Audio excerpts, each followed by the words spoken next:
Hello again. Well, this is the 440 that Squire 440 that Brett Sucks sent to me. It's a lovely little padlock.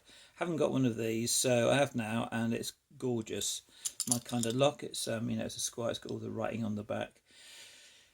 It's not an oldie one, but it is fairly old because you can tell by the way these rivets are put in. It's not. I'll just show you that because on this one, for instance, you can see that they've got like a little star on there. Oh, it'll focus. There it is. You see, there's a little sort of like a little star on there on the 660. I think the 440's got it as well, but this hasn't got a star. It's got a sort of like a little, I don't know what they call it. Perhaps if I put my hand there, get it out of the background. There we go. Bloody useless. Oh, here we go. Took a minute to do that. Right, okay, you can see it's been stamped. Right, well, and he sent me the key, and he sent me a sort of like a drawing of it, and I cut it out and I stuck it on, and I sort of cut it out. So there it is. Low at the front, low number one, then a second up. This one's max lift up here, and then this one's little here, and well, as you'd expect, it works. So there we go, and let's give it a pick. I have picked it, but it's not an easy pick, and I'm not surprised. These small ones can be quite difficult, and this is the sort of bent nail tension tool that I made for the Squire 330, the little brass one there, and that wasn't easy to pick. Hold on, let's get that in there. So and then it's just really a matter of going up and down the stack a few times, and there's and getting the right tension on it. Actually, it wants a bit of tension, but there's a point where you've got to relax the tension. So anyway, I don't know actually what you can see very much there, and so we're on number one. That's probably two, three, and four. Four levers. Strong springs in here.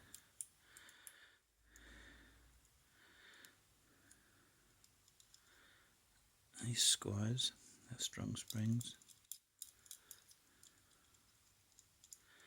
I went up, and you just got to keep going up and down, and then eventually it grips. If you get to the point where it's you try to find for a binder, but this one there's no binding. Just a case of going up and down.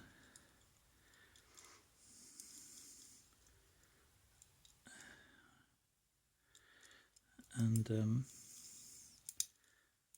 there we go, and that was that little click there. Was nice. A little bit of movement on it. I don't know whether you saw that. Number 4, which is sort of like a moderate one, if you want to call it that.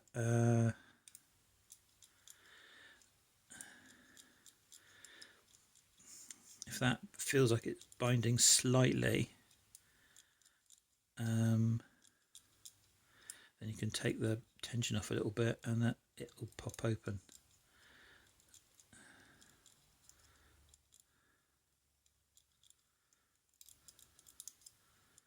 So 1, 2, 3, and 4. Another tiny bit of movement. When I get these very tiny bits of movement, normally you'd think, oh, that's good. There we go. Now then, I'll tell you what's happened. It hasn't thrown the bolt.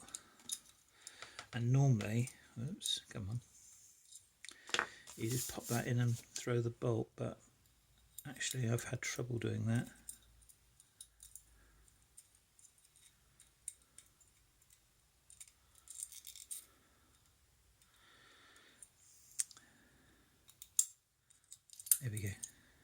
Phew. Finally got it open. There it is, open. And well, I enjoyed that. Thank you very much indeed, Brett, for the whole experience of opening up a 440. And I've just really enjoyed it. I really enjoyed making that key for it, having a key, and using one of I bought some of these. The idea of these clips came from the Irish lockpicker, and I think they're some of the greatest little inventions because you can put them on there and get them off ever so easily. So thank you very much. That goes into my so-called collection. Thank you very much, guys. See you around.